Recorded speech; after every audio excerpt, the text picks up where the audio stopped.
On pourrait croire qu'il a toujours été là, fermement ancré dans la vallée, immuable rempart, dressé pour contenir 600 millions de mètres cubes d'eau.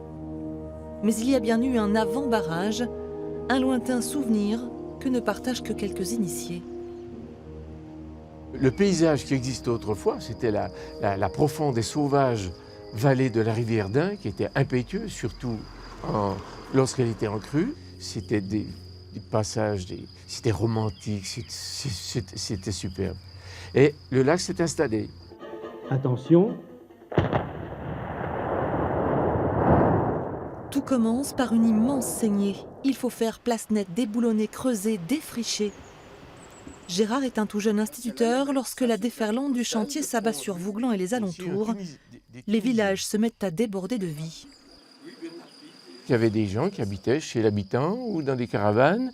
Et puis, sur Vouglan en particulier, il y a eu des préfabriqués pour les écoles, pour loger les ouvriers, une cantine avec 2 séparations. Il y avait les cadres et puis de l'autre côté, les ouvriers.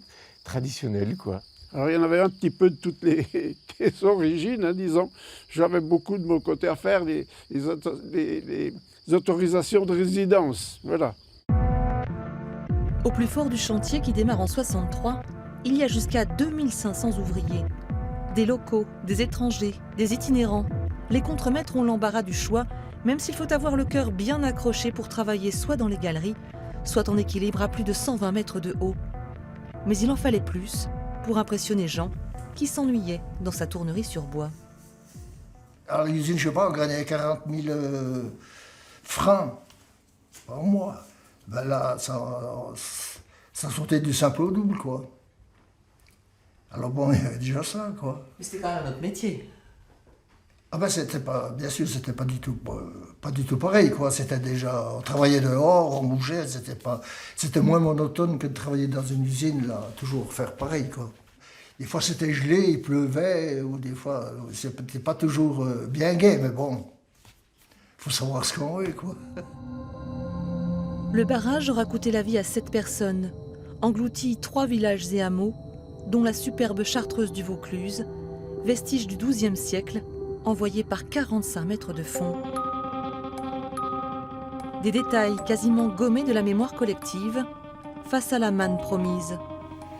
Ici, nous envisageons, avec l'aide des communes voisines, de réaliser une plage publique sur toute cette partie que vous voyez là. À l'arrière, nous aurons un parking et un tout petit peu au-dessus, plus haut, derrière nous, il y aura un lotissement touristique avec des chalets. Un donnant-donnant qui étouffe toute velléité de rébellion. On ne voulait pas être contre ça, du fait que ça amenait quand même quelque chose dans les villages, quoi. Et puis c'était pas la même époque qu'aujourd'hui. Aujourd'hui, pour un oui ou pour un non, il y a une levée de bouclier, on mobilise du monde pour rien, alors que là, non, il n'y a pas eu ça. Hein. Il n'y a pas eu à Notre-Dame-des-Landes, là. Ah non, ah non. Autrefois source de curiosité, le barrage n'attire plus vraiment les foules aujourd'hui.